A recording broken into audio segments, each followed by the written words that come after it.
அலங்கரிச்சி நிற்கும் போது என்ன பேரு கூறுது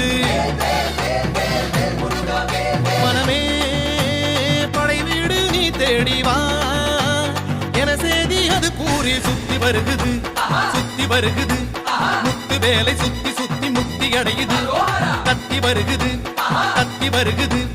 தங்க வேலை சுத்தி சுத்தி தஞ்சம் அடையுது